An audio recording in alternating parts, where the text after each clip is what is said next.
ஓம் சக்தி. என் கண்ணின் மணியே, நேற்று வரை உன் வாழ்க்கையில் இருள் மட்டும்தான் சூழ்ந்திருந்தது. ஒளி என்பது வருமா வராதா என்று ஒவ்வொரு நாளும் காத்து கொண்டிருக்கின்றாய்.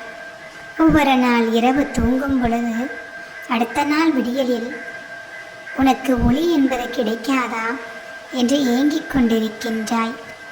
உன்னுடைய வாழ்க்கையை ஒளி தீபமாக ஏற்றுவதற்கு ஒரு நம்பிக்கையான உறவு ஒன்று உனக்கு கிடைக்காதா என்று கலங்கி நிற்கிறாய். நீ இதுவரை எத்தனையோ நல்ல நல்ல சந்தர்ப்பங்களை இழந்து விட்டாய். நல்ல வாய்ப்புகள் உனக்கு கிடைக்கும் போதெல்லாம் அந்த வாய்ப்புகளை தவற விட்டுவிட்டு இன்றோ நல்ல வாய்ப்புகளுக்காக தேடி தேடி அலைகிறாய். நல்ல உறவுகள் உன்னிடம் வந்த போதெல்லாம் அந்த உறவுகளை நீ தூக்கி எறிந்து விட்டாய். என்றோ நல்ல உறவுகள் கிடைக்காதா என்று காத்து கொண்டு கலங்கி கண்ணீருடன் நிற்கிறாய். அப்படித்தானே? உனக்கு நல்லதை நான் கொடுக்கும் பொழுதெல்லாம் அந்த நல்லதை உன்னால் ஏற்றுக்கொள்ள முடியவில்லை. காரணம், அது நல்லது என்று கூட உனக்கு தெரியாது. நீயோ திசை போன போக்கிலே வாழ்ந்து விட்டாய். உனக்கு நல்லது எது கெட்டது எது என்று கூட தெரியவில்லை.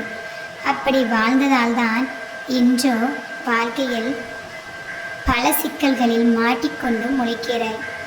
எந்த ஒரு அசைவிலும் அவசரம் காட்டாமல் நீ இருந்தால் இத்தனை சீக்கிரத்தில் உன் வாழ்க்கையை இழந்து நிற்க மாட்டாய். நடந்த சம்பவங்களை நினைத்து ஒவ்வொரு நாட்களையும் ஒரு யுகமாய் நீ கடந்து கொண்டு வருகிறாய். இப்படி இருப்பதை பார்த்து, உன் மனம் வாடுவதை பார்த்து நானும் நிச்சயமாக கஷ்டத்தில் தான் இருப்பேன். என் பிள்ளைகள் கஷ்டமாக இருக்கும் பொழுது என் மனமும் கஷ்டமாகத்தானே இருக்கும். பேசினால்தான் உனக்கு மொழி என்பது என்னவென்று தெரியும். எழுதினால்தான் நீ என்ன எழுதுகிறாய் என்ற எழுத்து உனக்கு தெரியும்.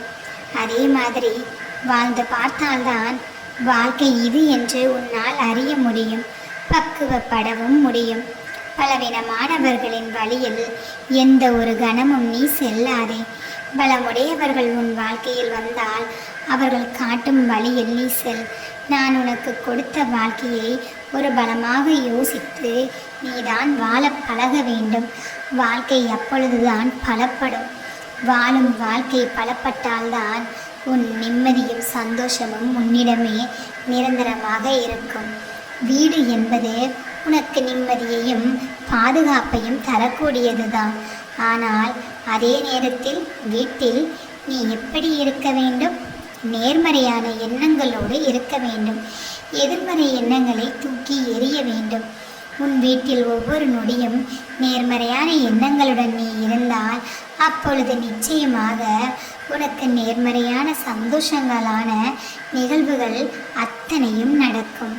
நல்லது மட்டுமே நடக்க வேண்டும் என்று நினைத்தால் நல்லதுதான் தங்கமே நடக்கும். எப்பொழுதுமே பிரச்சனையை நோக்கி பயணம் செய்யாதே. பிரச்சனையை பார்த்து அதே நேரத்தில் பயந்தும் நிற்காதே. இதுவெல்லாம் ஒரு பிரச்சனையா?